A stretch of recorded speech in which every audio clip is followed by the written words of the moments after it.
네, 청취자분께서 보내주신 자료죠. 갈라디아서 5장. 이걸 오늘 좀 깊이 파고 들어보려고 하는데요. 이 자료를 딱 처음 펼쳤을 때 제 눈에 가장 먼저 들어온 단어는 자유였어요. 그리스도께서 우리를 자유롭게 하려고 자유를 주셨다. 와, 정말 강력한 선언으로 시작하잖아요. 네, 아주 강렬한 시작이죠. 근데 진짜 재밌는 건 이 해방 선언 바로 뒤에 수많은 경고랑 지침들이 따라온다는 거예요. 뭐는 하고 뭐는 하지 말라고. 마치 독립선언문 바로 다음 장에 엄청 빽빽한 생활규칙 안내서가 붙어있는 그런 느낌이랄까요? 하하, 비유가 아주 정확한데요. 바로 그 지점이 2장 전체를 꿰뚫는 핵심적인 긴장감입니다. 아, 긴장감이요? 네. 한편에서는 율법의 의무라는 그 무거운 멍에에서 벗어났다 이렇게 선포를 하면서도 다른 한편에서는 그 자유가 자기 마음대로 살아도 되는 방종으로 가면 절대 안 된다고 아주 강력하게 경고하죠. 그러니까 율법으로부터의 해방이랑 사랑 안에서의 새로운 책임, 이 두 가지가 어떻게 한 이야기 안에서 공존하는지 그 아슬아슬한 줄타기를 따라가 보는 게 아주 중요합니다. 이 긴장감이야말로 이 장을 정말 살아 움직이게 만드는 동력이라고 할 수 있어요. 살아 움직이게 만드는 동력, 표현이 정말 와닿네요. 그럼 그 동력의 첫 번째 축, 율법으로부터의 자유부터 한번 시작해 볼까요? 1절에서 다시는 종의 멍에를 매지 말라고 하는데 여기서 말하는 종의 멍에가 구체적으로 뭘까요? 본문이 그 질문에 대해서 아주 친절하게 답을 줘요. 그 멍에의 대표적인 예시로 바로 할례를 딱 집어서 얘기하죠. 2절을 보면 너희가 만일 할례를 받으면 그리스도께서 너희에게 아무 유익이 없으리라 하고 말하는데요. 이거 정말 파격적인 선언입니다. 그렇죠. 당시 유대교 전통에서 할례는 언약 백성의 정말 중요한 상징 아니었나요? 근데 그걸 받으면 그리스도가 아무 유익이 없다고까지 말하는 건 굉장히 세게 들리네요. 맞습니다. 이게 단순히 그냥 의식 하나의 문제가 아니었던 것 같아요. 정확합니다. 여기서 할례는 그냥 종교의식 하나를 넘어서는 상징성이 있었던 거예요. 당시 갈라디아 교회에 들어온 어떤 사람들이 믿음만으로는 부족하다. 구원을 완성하려면 할례도 받고 다른 율법 조항들도 지켜야 한다고 가르쳤거든요. 아, 그러니까 할례는 구원을 위해서 믿음 외에 인간의 어떤 행위가 추가되어야 한다는 그 생각, 그 전체 시스템의 입고 같은 거였죠. 일종의 관문이었군요. 네. 그래서 3절에서 할례를 받는 사람은 율법 전체를 행할 의무를 진다고 아예 못을 박아버리는 겁니다. 이것만 추가하면 돼. 이게 아니라 그 문을 여는 순간 율법 전체의 무게를 짊어지는 그야말로 종의 멍에를 다시 매는 셈이라는 거죠. 아, 그러니까 믿음에 뭔가를 더해서 안전장치를 만들려는 그 시도 자체가 사실은 더 무거운 멍에를 스스로 지는 행위라는 거군요. 이거 생각해보면 현대에도 좀 적용되는 이야기 같아요. 그렇죠. 우리가 스스로에게 씌우는 종의 멍에들이 있잖아요. 반드시 이 대학에 가야 성공한 인생이야. 라던가 뭐 이런 몸매를 가져야만 가치 있는 사람이야. 같은 것들이요. 아주 적절한 비유입니다. 바로 그거예요. 그게 안정감을 줄 것 같은데 사실은 우리를 꼼짝 못하게 만드는 멍해가 되곤 하죠. 네. 구원의 확신이나 자기 가치를 나의 행위나 나의 성취에 두려는 모든 시도가 현대적인 의미의 종의 멍해가 될 수 있습니다. 그렇다면 본문이 제시하는 대안은 뭔가요? 바로 6절의 그 다기친이다. 그리스도 예수 안에서는 할례나 무할례가 효력이 없되 사랑으로서 역사하는 믿음뿐이니라. 중요한 건 외적인 행위나 조건이 아니라는 거예요. 내면의 믿음, 그리고 그 믿음이 사랑이라는 형태로 살아 움직이는 것, 그거라고 선언하는 거죠. 논의의 중심축이 행위에서 믿음으로, 그리고 그 믿음의 본질인 사랑으로 완전히 이동하는 겁니다. 사랑으로서 역사하는 믿음. 결국 자유를 얻는 게 끝이 아니고 그 자유로 뭔가를 하기 위한 시작점이라는 말씀이시군요. 맞습니다. 혹시 이게 13절에서 말하는 사랑으로 서로 종노릇하라는 그 역설적인 부분하고 바로 연결되는 건가요? 네, 완벽하게 연결됩니다. 바로 그 지점에서 자유의 개념이 한 단계 더 깊어지는 거죠. 13절, 너희가 자유를 위하여 부르심을 입었으나 그러나 그 자유로 육체의 기회를 삼지 말고 오직 사랑으로 서로 종노릇하라. 이 구절이 자유의 목적을 딱 보여주는 거군요. 네. 이 부분이 사실 처음 읽었을 때 제일 혼란스러웠어요. 방금 종의 멍에에서 벗어나라고 해놓고 이제 와서 다시 종 노릇을 하라니요. 하하, 그쵸. 이거 약간 말장난처럼 들릴 수도 있을 것 같거든요. 뭐 강제 노역에서 풀려났더니 자원봉사를 하라는 것처럼요. 네, 충분히 그렇게 들릴 수 있습니다. 하지만 이 둘은 완전히 다른 차원의 이야기예요. 종의 멍에는 율법의 무게에 짓눌려서 억지로 두려움 속에서 복종하는 상태거든요.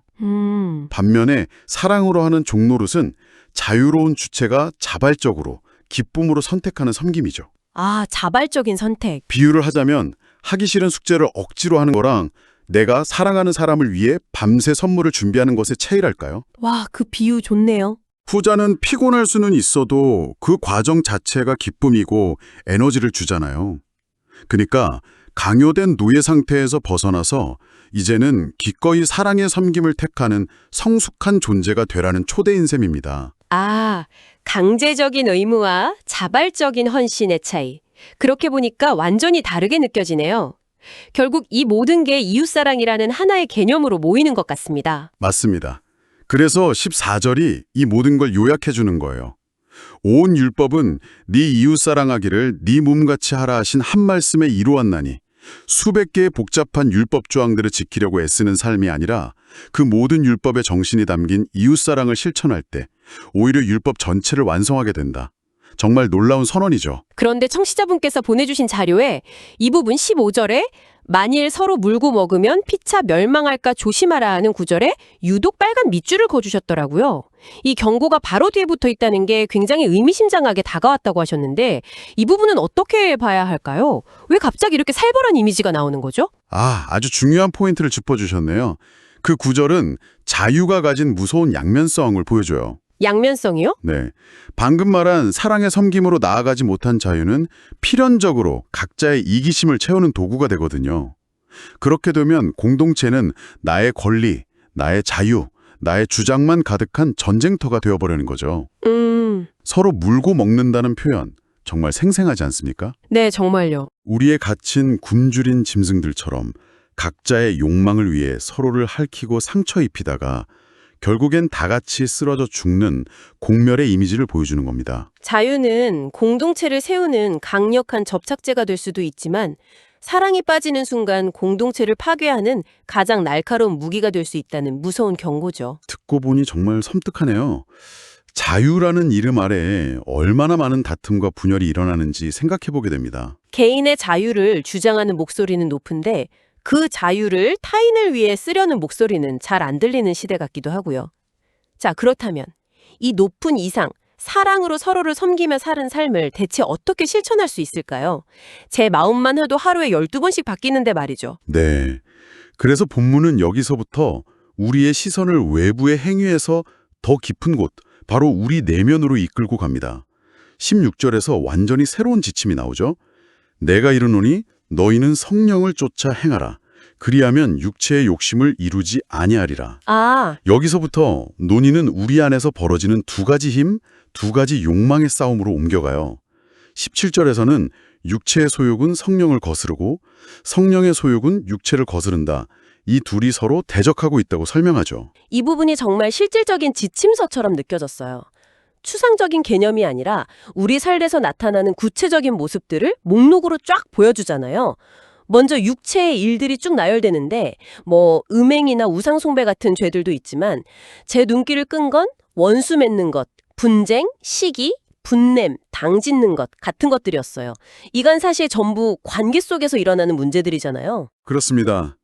이 목록이 보여주는 중요한 사실은 육체의 일이라는 게 단순히 개인의 도덕적 타락만을 의미하는 게 아니라는 점이에요. 공동체를 분열시키고 관계를 무너뜨리는 모든 부정적인 감정과 행동들이 다 포함되는 거죠. 그리고 그 목록 끝에 나오는 결론은 아주 단호하죠. 이런 일을 하는 자들은 하나님의 나라를 유업으로 받지 못할 것이요. 네, 아주 엄중한 선언이죠. 근데 이 목록을 읽다 보면 조금 가혹하게 느껴질 수도 있을 것 같아요. 어떤 점에서요? 분쟁이나 시기 같은 감정은 사실 굉장히 인간적인 거잖아요. 이게 어떻게 우상숭배 같은 큰 죄랑 같은 목록에 들어갈 수 있는 건지 그 기준이 너무 높은 건 아닌가 이런 생각이 들 수도 있거든요. 아주 좋은 질문입니다. 여기서 중요한 건 죄의 무게를 따지는 게 아니에요.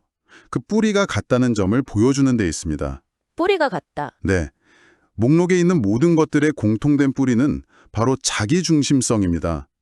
내 욕망, 내 생각, 내 이익이 가장 우선시 될 때 나타나는 현상들이죠. 그리고 그 결과는 예외 없이 파괴적이에요. 자기 자신을 파괴하고 관계를 파괴하고 결국 공동체를 파괴하죠. 그래서 같은 목록에 있는 겁니다. 그 뿌리와 열매가 같기 때문에. 아, 파괴라는 결과로 이어진다는 점에서 본질적으로 같다는 말씀이시군요. 이제 이해가 되네요.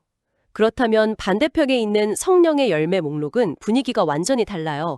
22절, 사랑과 희락과 화평과 오래 참음과 자비와 양선과 충성과 온유와 절제. 읽기만 해도 마음이 따뜻해지는 단어들인데요. 네, 그렇죠. 여기서 제가 정말 흥미롭게 본 지점은 앞에서는 일이라고 했는데 여기서는 열매라고 표현했다는 점이에요. 이 단어 하나에 엄청난 차이가 있는 것 같습니다. 네. 그 단어 하나가 이 모든 논의의 활용점정이라고 할 수 있습니다. 활용점정이요? 일은 내가 의지를 가지고 노력해서 인위적으로 만들어내는 결과물이라는 느낌이 강하잖아요. 하지만 열매는 어떤가요? 나무가 좋은 땅에 깊이 뿌리를 내리고 햇빛과 물을 꾸준히 공급받으면 자연스럽게 맺히는 결과물이죠. 아, 농부가 열매를 억지로 만들어낼 수는 없잖아요. 그저 열매가 잘 맺힐 최적의 환경을 만들어줄 뿐이죠. 네, 그렇죠. 즉, 성령의 열매로 나열된 이 9가지 성품들은 우리가 이를 악물고 착해져야지, 참아야지 하면서 억지로 만들어내는 게 아니라는 거예요. 성령을 따라 살아가는 삶 속에서 자연스럽게 우리 인격에 맺히고 자라나는 것이라는 의미입니다. 와, 그 관점에서 보니까 완전히 새롭게 다가오네요. 이건 노력의 패러다임에서 성장의 패러다임으로의 전환이네요. 바로 그겁니다. 억지로 나를 바꾸려고 애쓰는 게 아니라 좋은 토양에 연결되어 있기만 하면 어느새 내 안에 사랑과 기쁨과 평화가 열매 맺고 있다는 거군요. 네, 맞아요. 그래서 마지막 23절의 선언이 더욱 강력하게 다가옵니다. 이 같은 것을 금지할 법이 없느니라. 그 말은 무슨 뜻인가요? 이 말은 첫째로 이 9가지 열매는 세상이 어떤 법으로도 비난받거나 정죄받을 수 없는 보편적인 선이란 뜻이에요. 하지만 더 중요하게는 이 열매들은 율법의 차원을 넘어선다는 의미입니다. 율법을 넘어선다. 율법은 이 선을 넘지 마라고 금지하는 울타리 같은 거잖아요. 근데 성령의 열매인 사랑과 기쁨은 그 울타리 안에서 무한히 자라날 수 있는 나무와 같아요. 어떤 율법으로도 그 가치를 제한하거나 담을 수가 없는 율법을 초월하는 차원의 것이라는 선언이죠. 아, 이걸로 처음에 시작했던 율법의 멍에로부터의 자유라는 주제가 성령의 열매를 맺는 삶으로 완벽하게 귀결되는 겁니다. 와, 정말 완벽한 수미상관 구조네요. 율법의 멍에에서 벗어난 자유가 결국 성령의 열매를 맺는 삶으로 이어지는 여정이었네요. 오늘 이야기를 정리해보자면 율법의 굴레에서 벗어난 자유는 그 자체로 끝이 아니고 네, 출발점이죠. 그 자유를 가지고 사랑으로 서로를 섬기고 궁극적으로는 우리 내면이 성숙해서 청년의 열매를 맺는 삶으로 나아가기 위한 출발점이라는 것이었습니다. 24절에 나오는 그리스도 예수의 사람들은 육체와 함께 그 정과 욕심을 십자가에 못 박았느니라 이 구절이 이 모든 내용을 한 문장으로 요약하는 것 같아요. 맞습니다.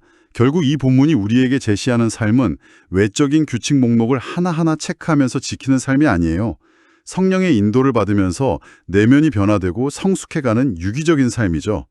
규칙 준수에서 관계로, 행위에서 존재로 삶의 초점이 이동하는 겁니다.